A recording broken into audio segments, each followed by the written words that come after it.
en el interior ni se diga. Sí. Es la cultura de calle. Oye, ya estamos aquí y cumplió Pedro Miguel González. Había gente que nos había dicho que no va a ir, no sé qué. La gente Aquí que no, está. que se va a declarar enfermo. Oye, no que quiere si hablar de- Pedro No, Miguel no, lo no, dice, no. Pedro Miguel le cumple. Ah, no, ese era el de Pancho Alemán. Así que bienvenido, Pedro Miguel. Vamos a hablar un poquito de lo que está sucediendo en el PRD, de ese reclamo que por falta de democracia, porque así lo llamó el expresidente Martín Torrijos, y también Pedro Miguel, falta de democracia interna dentro del PRD. Ahora, pero Pedro, sobre eso yo tenía una pregunta. Porque es que yo veo, por ejemplo, la división que hay en el CD, al punto de que realmente se nota la oposición dentro de Cambio Democrático amenazando a la presidencia actual.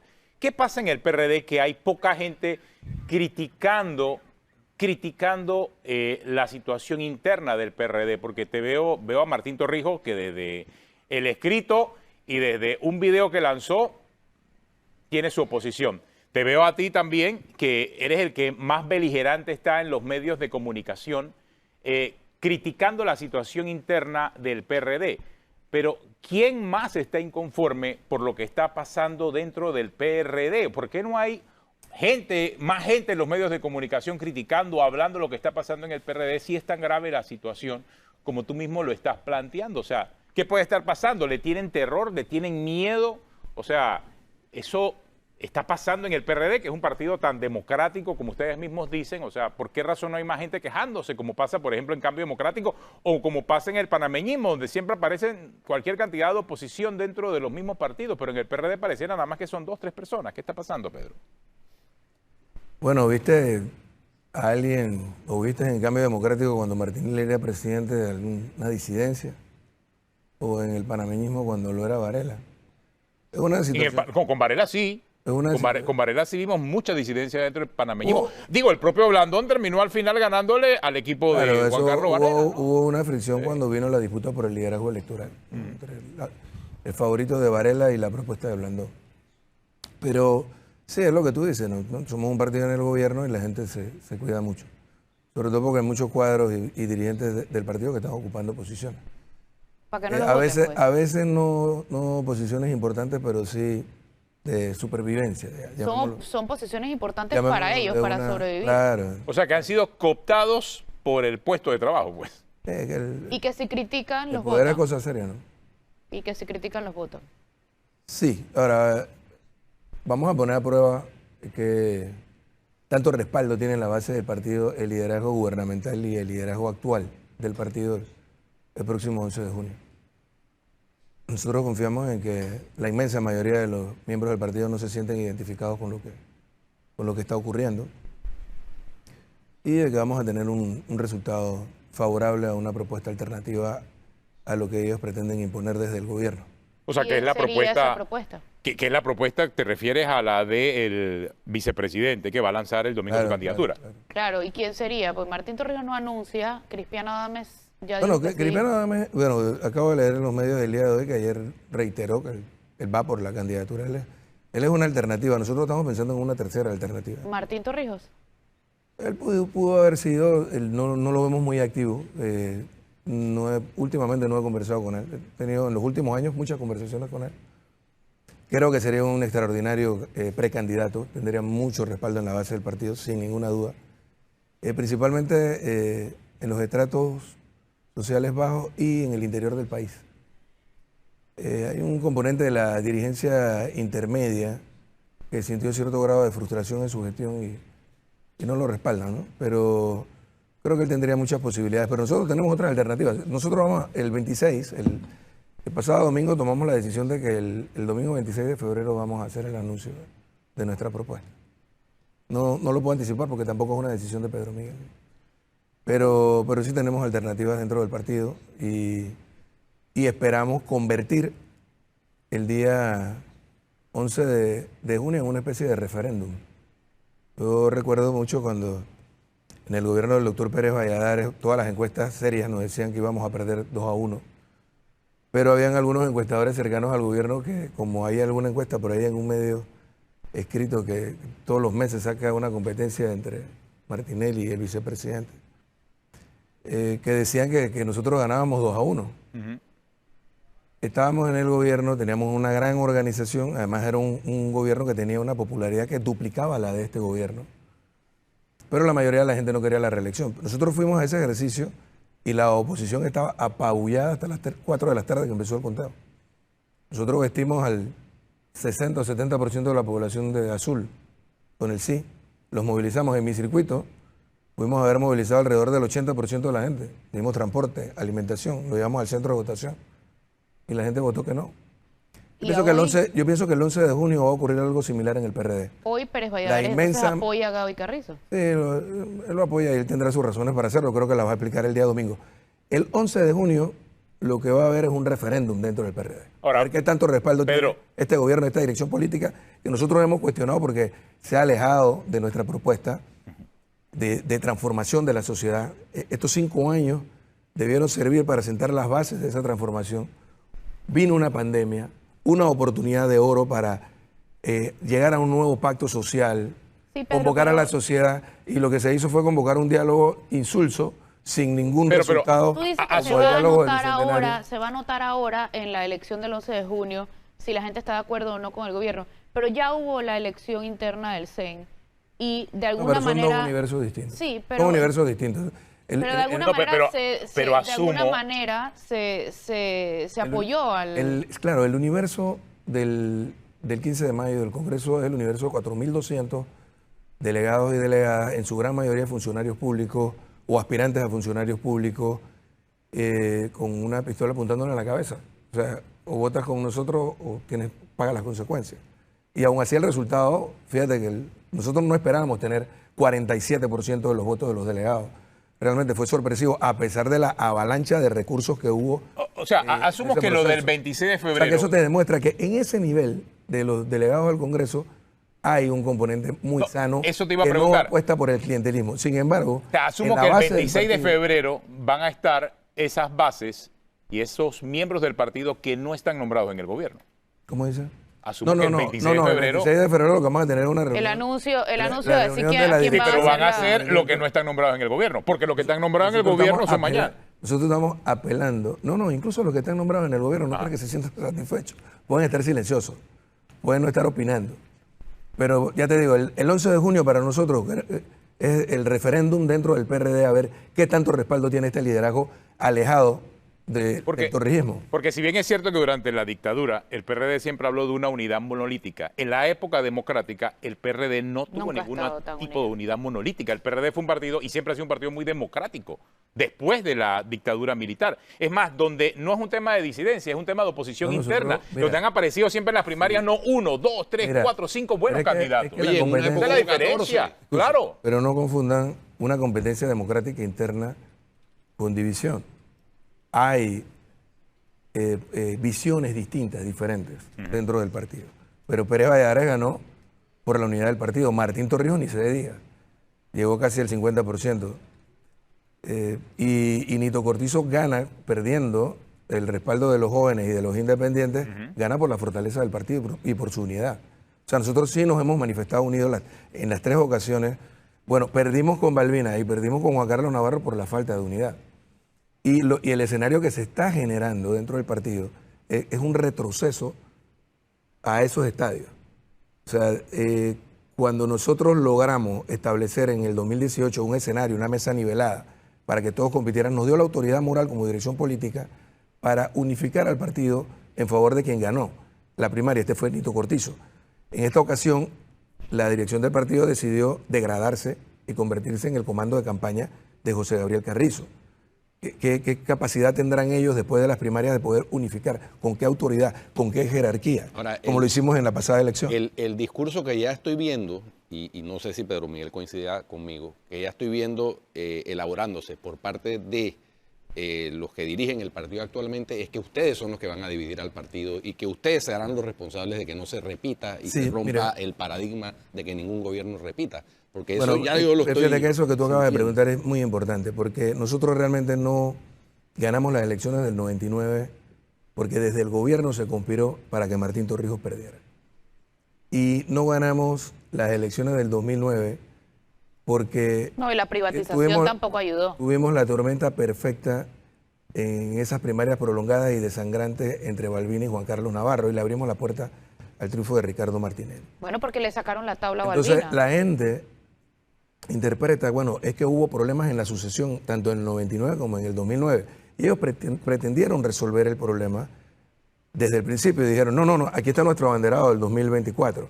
Pero ojo, tanto Martín Torrijos como Balbina Herrera estaban sobre la gestión de un gobierno con el doble de aceptación de lo que tenemos ahora. O sea, no es lo mismo la plataforma que tiene el partido en este momento, con el desgaste que ha habido, que la que teníamos a estas alturas, tanto en el año 98 como en el año 2008. No es lo mismo. Y con las prácticas que se están desarrollando, fomentan entonces un escenario de división y de fractura dentro del partido. Pero yo pienso que nosotros vamos a apostar por un liderazgo genuinamente torrijista, que contraste con lo que ellos han venido haciendo. Le vamos a arrebatar la candidatura presidencial al gobierno o a los que conducen el gobierno y vamos a poder generar una alianza diferente, fíjate. Una alianza que sí contempla a los partidos políticos, por supuesto, pero principalmente a los sectores de la sociedad. Esos que se estuvieron manifestando en el mes de julio pasado y que no tienen vocería, que no tienen proyecto político definido. Esa gente que demostró en el mes de julio que, bueno, medido en encuestas, el 80% de los panameños reconocía que hay suficientes razones en Panamá para protestar. Pero esa gente era del PRD. No, fíjate, de toda la gama. No, por eso te pregunto, porque en esta interna son del PRD lo que votan. No, fíjate, yo te estoy hablando de ganando después del 11 nosotros de junio. la candidatura presidencial, pretendemos construir una alianza con los sectores sociales Y con para poder Sutra sentar también. las bases con todo aquel que coincida con una visión de transformación de Panamá. Y, o sea, porque al final si gana José Gabriel Carrizo, si se impone, la propuesta sería la continuidad de lo que tenemos. Y el escenario que vamos a tener en el año 24 va a ser más de lo mismo. Pero la no hay continuidad de lo que mucha tenemos diferencia. es Ojo, la continuidad no hay de... mucha diferencia entre Pero- el gobierno de pero Ricardo acláranos Martinelli, ese punto. el gobierno de Juan Carlos Varela y lo que está ocurriendo ahora. Acláranos ese punto. La continuidad de lo que hay es el señor Laurentino Cortizo, al que usted acaba de... Exactamente, la continuidad de lo que hay, o sea, lo que hay en este momento es la continuidad de lo que había. O sea, en una ocasión le preguntaron justo empezando la pandemia. Pero en lo que había, usted participó con el pacto de gobernabilidad. Sí, no, yo te estoy hablando desde el modelo, fíjate. Yo te estoy hablando del modelo. Ojo, y el pacto de gobernabilidad, que yo fui uno de sus principales promotores, de hecho el firmante por parte del PRD. Por eso yo le lo sustenté pregunta Guido. públicamente en múltiples ocasiones. No perdamos el tiempo en esto. Había una No. había una necesidad. Había que desmantelar el gobierno paralelo que había sí, instalado estamos hablando Ricardo de un Martinelli. cambio, ¿no? Y había que lograr es ciertos avances como fue la ley de descentralización, la carrera judicial, bueno, para que hablar de todo aquello. Pero fue solo por 3 años. Nadie en el año 2019 cuestionó el liderazgo del PRD desde la oposición, como sí ocurrió en las elecciones del año 2014. Nosotros perdimos las elecciones del año 2014 porque el liderazgo que emerge con la ola azul no juega su rol. Se encontró secuestrado por un grupo de diputados que que estaban en la dirección del partido y se entendían bajo la mesa con Ricardo Martinelli. Y Navarro no se pudo proyectar como el líder de la oposición. Un momento, ¿y hoy se están entendiendo con Martinelli también el CEN del No, eso PRD? no te lo puedo decir, no tengo información sobre eso. Ricardo Martinelli es una realidad política que nosotros pretendemos enfrentar en las elecciones del año 2024. ¿Sí lo ve corriendo a pesar de estar en la nueva lista de los corruptos de Estados Unidos? Sí, bueno, esa es una decisión que él tendrá que tomar. Yo creo que Estados Unidos apenas le asomó el mazo o le mostró el colmillo. Pero él tendrá que tomar su decisión. No veo al sistema judicial panameño por el fracaso que resulta, porque es evidente toda la corrupción que hubo en su gobierno, pero no los veo con capacidad de condenarlo con el tiempo suficiente como para que lo inhabiliten como lo establece la Constitución. Pero, José Gabriel... Y pienso que aquel candidato presidencial, obviamente no la continuidad de lo que tenemos, no José Gabriel Carrizo, aquel candidato presidencial que logre proyectarse con esa gran alianza social de la que planteo, puede polarizar con él y ganar. Porque si Martinelli hoy es el favorito en las encuestas, también tiene altísimos negativos. Pero por lo que le escucho, no le da ningún voto de confianza a José Gabriel Carrizo. No, nosotros lo hemos medido. Lo hemos medido y se sigue midiendo. Recientemente hubo una encuesta, la tuve acceso ayer a ella, no la hicimos O nosotros. sea, no sienten Él es el que, no político sienten con que los es un mayores PRD. negativos del ¿Quién hace sienten esas que es PRD? encuestas? ¿Quién hace esas encuestas y quién las paga? No, mira, hay todo tipo de encuestas. En la última que yo vi, no sé quién la pagó. Pero Usted sí es dice, un consultor nosotros internacional. hacemos- Ah, no, claro, nosotros hemos estado ¿Nosotros quién? midiendo. Primero en el partido. Primero desde el partido medimos en 2021 y nos marcó, por ejemplo, el PRD nos marcó en junio y julio del 2021 nos marcó 28%. Primer partido. La mayoría de los partidos muy por debajo. Pero si lo poníamos él de candidato marcábamos 12%. Y sea, ahora menos- las menos últimas de la encuestas que dice, nosotros hacemos encuestas, ¿quién las está pagando? Nosotros la pagamos. Nosotros ¿Quiénes somos nosotros? encuestas. El movimiento. El movimiento de base para el rescate nacional. La pagamos en el mes de agosto. No son encuestas tan costosas. No creo que esto son sumas exorbitantes de dinero. Pero en esa es la que te dije que el favorito fue Martinelli, por ejemplo. Dentro de esa con encuesta del 30%, PRD. con 30 no, estoy hablando de una encuesta global, nacional. Ajá. nacional. Una pregunta, Y ¿cuáles Gaby son los- marcó de último 6%, 0.6%, perdón. ¿Cuáles son los 3 principales problemas que le ves a Gaby Carrizo como candidato y eventual presidente? Bueno, yo pienso que la exposición temprana que se tuvo, la jugada cantada que se tuvo, casi desde que ganamos las elecciones, lo ubicó como un blanco de favorito de todos los sectores y ha tenido un gran desgaste. Yo creo que él, bueno, te digo, en las mediciones es el político con los más altos negativos. Ponerlo a él de candidato realmente es como amarrarse una piedra en el cuello y lanzarse a nadar en el río, o ponerse una bola de hierro en el pie para ir a la carrera. Eso lo he explicado muchas veces. Sin embargo, nosotros tenemos la posibilidad de competir con chance en las elecciones del 24 si nosotros logramos enfrentarlo, mostrarnos ante la sociedad como una alternativa distinta, con un proyecto político distinto. Que es el que y van a re- presentar el 26 de febrero. Y recuperar el respaldo en la base del partido y de la sociedad. No, sin duda que José Gabriel Carrizo, desde su gestión como ministro de la Presidencia y como abanderado temprano de la posibilidad de ser candidato, Se ha desgastado. además porque la gestión alrededor de él siempre ha estado con señalamientos de temas de corrupción, aunque el Contralor diga lo que diga en el Consejo de Gabinete de que este gobierno no ha tenido corrupción, o sea, ha habido señalamientos claros y que han tenido costos políticos. Recordemos el primer viceministro de la Presidencia, casualmente, que renunció en medio de un escándalo de una compra de ventiladores, etcétera. Entonces, Ahora, pero esa es la razón por la cual no lo consideran el candidato idóneo. Solo por el desgaste, yo pregunté 3. Bueno, pero es que, bueno, esa es una. Lo otro es que él decidió aliarse al sector más clientelista y atrasado del partido. Ellos tenían la oportunidad de haber fortalecido esta corriente. ¿Quiénes que son ganó en ellos? 2016. El presidente de la República y el vicepresidente. ¿Con quién? Pero ellos Tengo que preguntar. decidieron, hay dos concepciones dentro del partido. La que ha prevalecido es la electoralista, la clientelista. O sea, que ¿Te el das cuenta? presidente se alió con el Claro, clientelismo. porque a él no les Pero usted inter- está hablando ahí de Cortizo, Escucha, del presidente pero- Cortizo. Y de los diputados, No les ¿será? interesa, no les interesa que este partido sea el partido de la transformación. A ellos les interesa que sea simplemente un vehículo electoral. Eso es lo que demostraron fortaleciendo política y financieramente a este grupo que comanda el presidente del partido, Benicio Robinson. ¿No? Y la figura, aquí tuviste sentado. Ahora, usted dijera lo mismo si fuera actualmente secretario general del PRD. No, pero eso es que yo lo decía antes de ser secretario, durante el tiempo que fui secretario, y lo sigo diciendo ahora porque es una realidad. Es una realidad. Siempre lo he dicho, bueno, me acusaron a mí de ser crítico. O sea, usted como secretario general se oponía a Benicio Robinson. Tenía problemas con él, diferencias. No, nosotros limamos a Pereza porque teníamos que unificar al partido. Para nuestra concepción es ¿Cuándo limaron a totalmente Pereza? diferente. Después que ganamos las elecciones en el 2016. Ajá. O sea, nosotros Ahí ganamos limaron la a mayoría. Perezas, claro. Nosotros ganamos la mayoría y no íbamos a seguir llevando una diferencia, una pelea trasladada a las elecciones. Nosotros logramos unificar el partido, superar esa diferencia, pero al final son dos concepciones distintas, ¿entiendes? O sea, es la concepción del partido electoralista que solo sirve para ganar elecciones Ajá. y ganando las elecciones disfrutar de las mieles del poder, como ocurría antes del 68 o como ha vuelto a ocurrir ahora en este modelo que tenemos post-invasión. Pero nosotros no fuimos constituidos como un partido para ese propósito, ¿entiendes?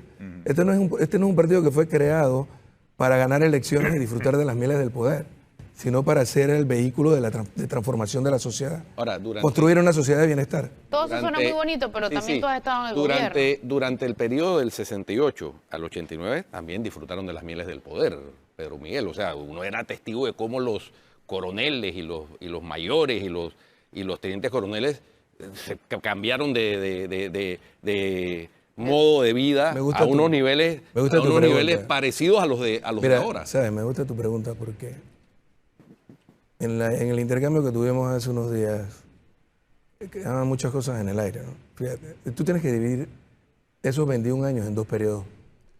Tienes que dividir el periodo hasta la muerte de Torrijos y luego de la muerte de Torrijos. Hasta la muerte de Torrijos fue otra cosa. Fue el poder público, el poder político, ya no en manos del poder económico que había gobernado por 65 años para sus propios intereses, sino en función de un proyecto de desarrollo social. Y ahí está el ejemplo, ojo, escucha, ahí está el ejemplo, exacto, sin destruir la base económica del país, fortaleciéndola en todo caso.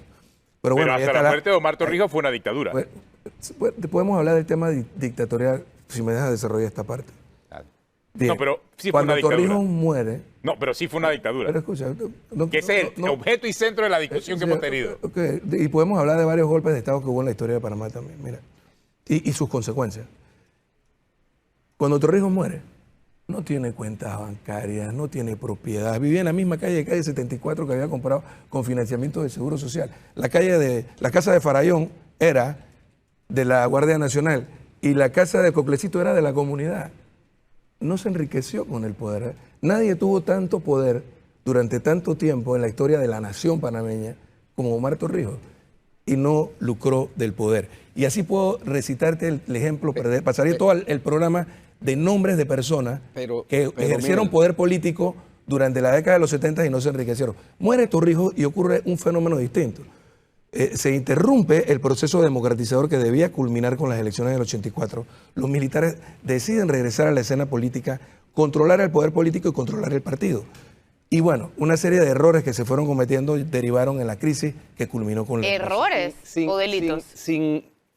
Pero eso que tú decías es cierto, porque y es el punto que te quería plantear. Cuando tú pierdes la autoridad moral, pierdes la autoridad política.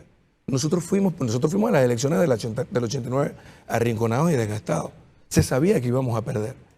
Bueno, y uno de los principales errores que cometimos fue no haber reconocido el triunfo de la oposición en esas elecciones y al final culminó con la dolorosa invasión. Pero son momentos distintos, ¿te das cuenta? Yo les compartí a ustedes tres unos videitos que publicamos nosotros, tanto en el año 21 como en el 22, sobre el 11 de octubre. Ahí lo tienen en sus celulares.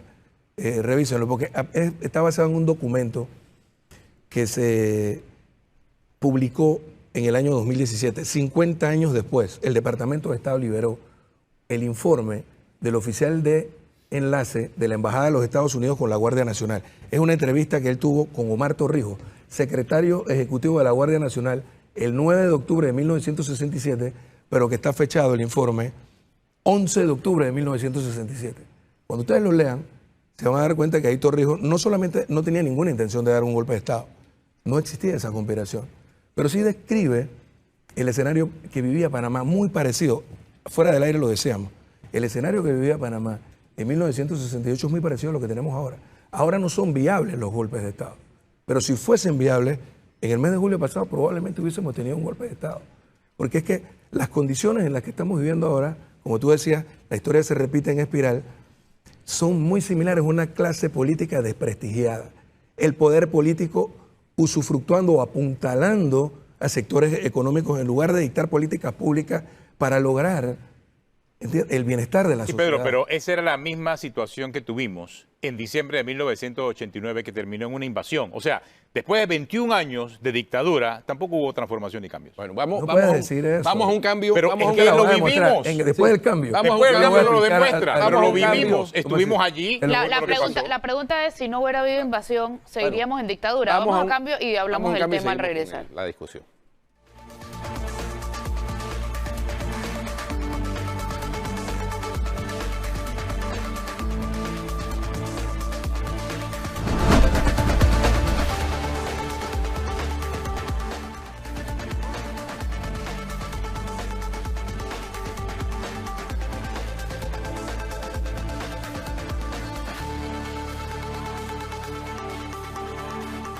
Ahí tenemos el Papa Móvil, como siempre se ha caracterizado el Papa Francisco, con un carro pequeño, modesto. Austero. Austero es parte de su política de de comunicación, no hacer derroche de Ese parece un de Twingo, ¿tú grandeza sabes? ni de riqueza. Parece un Twingo. Parece un Twingo, No, es un Fiat. Es un, Bueno, es bueno, un Fiat. Twingo es de Renault, Fiat. Sí, Italiano. Un Fiat, no recuerdo el modelo, pero bueno, ahí va el CC, Papa ¿no? en Sudán ¿Desde qué? del Sur. Algo. Fiat CC, no sé qué. Ah, 500. Ah, el ¿viste? sí, el Ey, no estoy 500. tan mal. No, está bien. El Fiat 500 que se llama. Claro, el tema son los otros dos carros que lo escoltan que cuestan mucho más.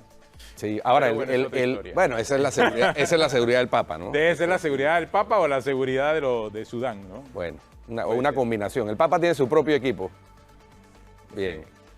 Ahí va avanzando lentamente la caravana del Papa Francisco. Oye, pero regresemos acá donde Pedro. Dale, que se acaba el tiempo, entonces no Pedro puedo tenía hablar que de lo que responder vino a varias hablar. preguntas. La última fue la de Flor. Bueno, esa ya entrar en el terreno de la especulación no sabría Dice que los contestar. militares seguirían mandando. Creo que, pero no, yo pienso que el gran error nuestro fue no haber reconocido el triunfo de la oposición, ya que habíamos llegado hasta ese punto, y creo que el país habría tenido una mejor suerte.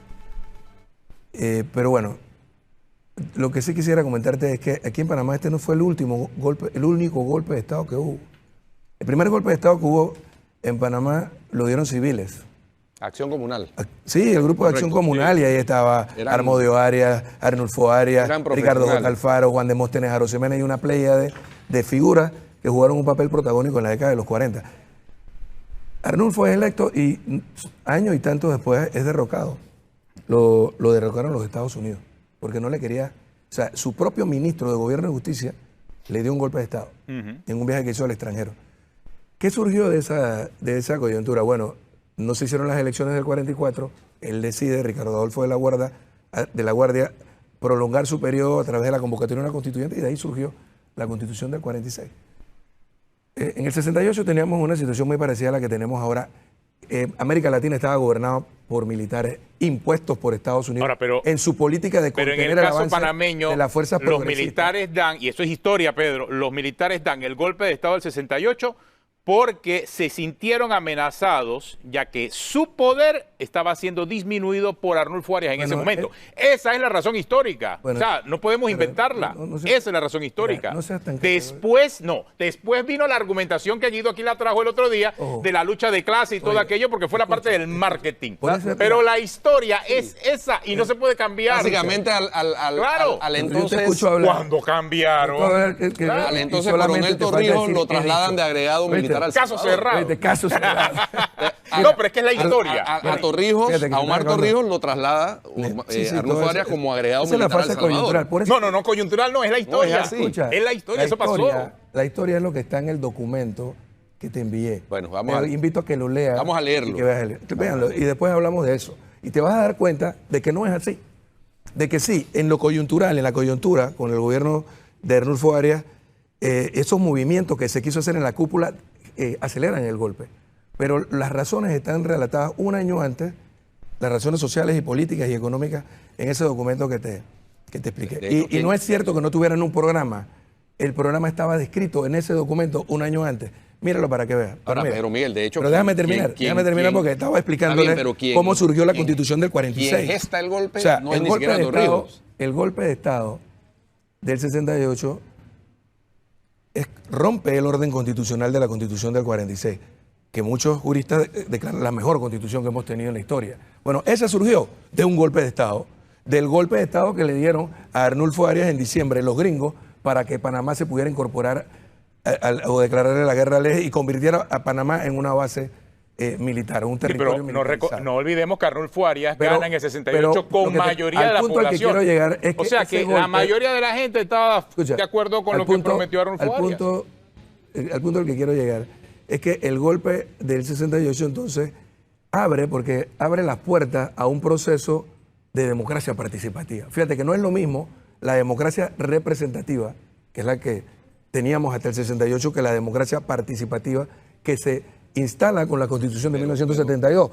Y te invito a revisar los archivos del Tribunal Electoral. Pero si se proscribieron los partidos políticos, Pedro, se proscribieron los partidos políticos, en la historia de Panamá, se suspendieron las reuniones, se declaró toque de queda, estuvimos en estado de emergencia como por 5 años, apenas se dio el golpe de Estado, del 68 hasta el 72, y después del 72, ¿cuándo regresaron los exiliados y los partidos políticos? Hasta el 78. No, es historia, Pedro, es historia.